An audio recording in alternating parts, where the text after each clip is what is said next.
PCOS is a hormonal disorder of reproductive age. मतलब reproductive age can stretch from right पहले puberty से right to menopause. ठीक है, तो ये पूरा लाइफ स्पैन आपका can be affected by PCOS. Three main things जो कहला सकते हैं कि आपको पीसीओएस है कि नहीं है। एक, आपके पीरियड्स इरेगुलर है। यूजुअली इरेगुलर पीरियड्स मतलब थोड़े डिले आते हैं, थोड़े कम आते हैं, वो इरेगुलर है पीरियड्स है। Multiple cysts in the ovaries, ये सिर्फ आपको सोनोग्राफी ही दिखा देगी, आप ऑब्वियसली यू कांट टेल कि you have multiple cysts. And third is high androgens. Androgens are male hormones, मतलब जो टेस्टोस्टेरोन रहता है in the males high levels में हो सकता है, हमारे में फीमेल्स में it should not be high. Yes, it is there, but it should not be high क्योंकि high levels of androgens cause male patterns. So ये हमारी normal ovary है, okay? And ये polycystic ovary है।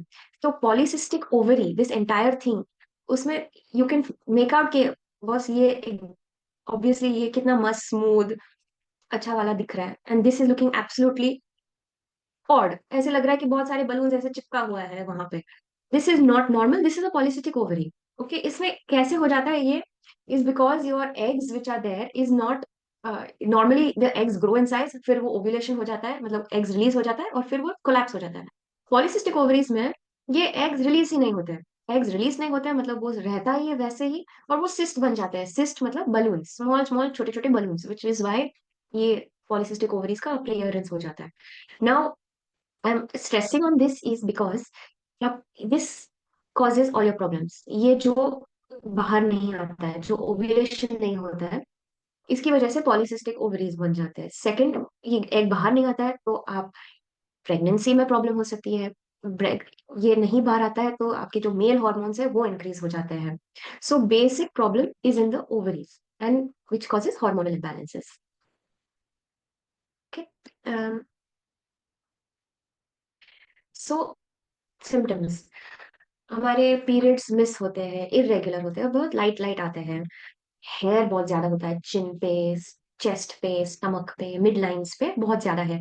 बोल्डिंग होती है, frontal Boulding, जैसे male pattern Boulding होती है वैसे। वेट गेन होता है, एक्ने बहुत आती है, ऑयली स्किन, इनफर्टिलिटी। यहाँ पे sometimes you might have seen कि यहाँ पे एज, यहाँ पे सब ब्लैक ब्लैक होता है, and you are scrubbing it पण जा ही नहीं रहा है, एकदम ब्लैक ही हो रहा है। क्यों ब्लैक हो रहा है? hormonal imbalances usually because of PCOS। Okay, now PCOS को क्यों इग्नोर नहीं करना चाहिए? Because it can lead to complications later on in life. क्या कॉम्प्लिकेशंस हो सकते हैं? बहुत सारे। डायबिटीज हो सकती है, हाइपरटेंशन हो सकता है, ना कोलेस्ट्रॉल और लिपिड्स हाई हो सकते हैं। All this can lead to heart disease, stroke. और उसकी वजह से आपका जो स्लीप पैटर्न्स है वो ऑब्स्ट्रक्टिव स्लीप एपनिया, ये मतलब इसका मतलब ये है कि आप अच्छे से सोते नहीं हो, स्नोरिंग बहुत ज्यादा होती है, mood swings, depression, anxiety because of weight gain, you're not looking your best क्योंकि of the hair and the acne and the balding, और body image में problem हो जाती है, your self esteem is zero। Okay, all this is because of hormonal imbalances। And lastly, cancer of the uterus, cancer can happen later on but it can happen to PCOS ladies। Okay, so अभी आप आएंगे doctor के पास, तो doctor मुझे PCOS, अभी मैं क्या करूँ? Now what will we do? Okay, we will check you, we will ask for your history कि क्या हो रहा है, और then we'll examine you on certain blood tests or sonography, that's it, nothing else to be scared of।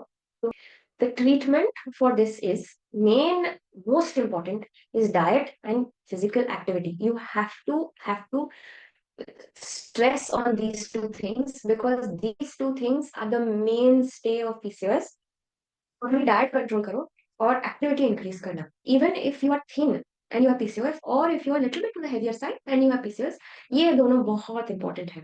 Okay, obviously treatment according to your symptoms also treatment change हो जाता है। जैसे आपको फर्टिलिटी चाहिए तो आप ओव्यूलेशन इंडक्शन मेडिसिन के लिए आप जाएंगे। सपोज आपके पास वो सब हर्सिटिज्म, मतलब हेयर बहुत है, एक्ने बहुत है, तो the hormonal pills will help, sometimes waxing, physical methods will help. if you have insulin resistance तो sometimes you have to give diabetic medication also। okay, and ये सब नहीं वर्क होता है तो हम सर्जरी की तरफ जाते हैं, which is फिजियो ड्रिलिंग, मतलब वो जो बलून्स होते हैं वो फूट देते हैं। आईवीएफ, यानी तो जो भी कॉम्प्लिकेशन है उनके ट्रीटमेंट के लिए surgery. Okay. Now I want to stress on diet and exercise इसमें, because that is most important. जो डाइट रहता है पीसीओ के लिए is it should be flexible diet, not everybody has the same diet, okay? And it should be nutritionally balanced. भी कि just आप fast करते रहो and then after that keep eating, ऐसे नहीं रहता है। You can eat small frequent meals, just make sure it is a low carb diet, high protein diet, okay? And low glycaemic index diet is important, मतलब जो आपके insulin level slowly rise होगा। It takes time for the body to digest it. ऐसे नहीं कि फ्राइम्स खाते रहो which will increase your sugar level very high and then very low down, वो नहीं हेल्प होगा। Okay, so what you can have is high fiber foods, fiber that can help reduce inflammation and which can reduce blood pressure. These are all foods that you can have. Food that you should avoid is refined carbohydrates, fried food, processed meats, red meats, soda, energy drink, anything which can cause an energy high, avoid. Okay, physical activity. Now a lot of people come and say कि नहीं मैं तो काम करती रहती हूँ, मैं तो घर पे ऐसे टहलती रहती हूँ, मैं बैठती नहीं हूँ, ऐसे सब इज rubbish. वो रहता नहीं है. You have to actually exercise, और एक्सरसाइज मतलब 2.5 hours, या मैं I given you little bit basically.